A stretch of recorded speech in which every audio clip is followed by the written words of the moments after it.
Video games are the biggest influence on me in my life. I have been a video game fan since the age of 4, and I've played them pretty much every day until now, and I don't see myself ever growing out of them.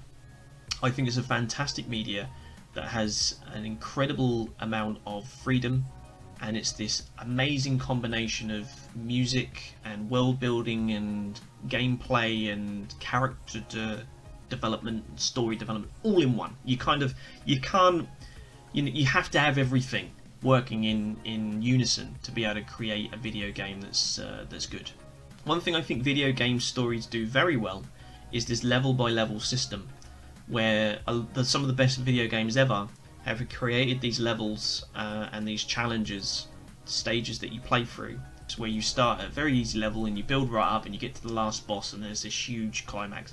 Video games have inspired me to sort of turn that into a novel, where you start off, it's all very peaceful. As you build up, the tension gets higher and higher, the stakes get bigger and bigger, until it gets to this ultimate final climax in the end. The problem with video games is some of its greatest stories, and there are some amazing stories in video games, but they're hidden behind the gameplay.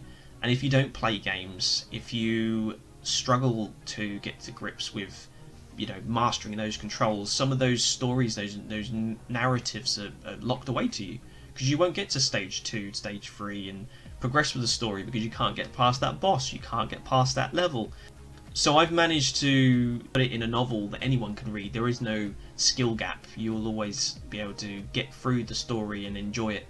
The other thing about video games that is unfortunately a byproduct of a young art, video games is very young compared to a lot of other entertainment media out there, is the progression of story has been at times immature.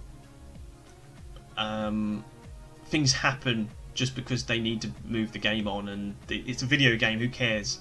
I wanted to make sure that all my characters were three-dimensional. As much as I love video games, comics, anime, and the media I've mentioned before, some of my absolute favourites in those genres, their characters are very two-dimensional.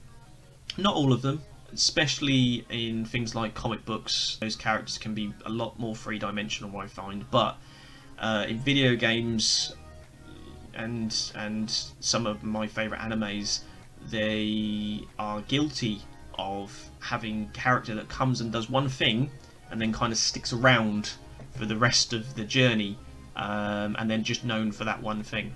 And some of the characters you can sum up what they are in a few bullet points. I wanted to make the characters as in-depth as I possibly could, where you wouldn't necessarily know what they do every time. That when they're put in different situations, that one minute they might be, yep, I'd expect that character to do that, but other times you'd be like, wow, I don't know what this character will do now. I don't know how this character is going to react or survive past this moment. I wanted to put them in scenarios which would be outside of their comfort zone to make it interesting to read how they would react. And it's also interesting for me to write. Some of my biggest challenges to writing this series is to sit a character down in a situation would be like, yep, that wouldn't happen if it was in the media I love, or in an 80s movie, or in a comic book or video game.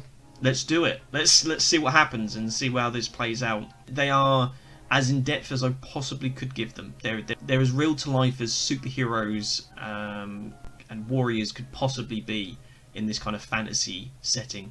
I pride myself on challenging whether you could guess what this character's going to do next or how they would react, and I think that makes it so much more exciting.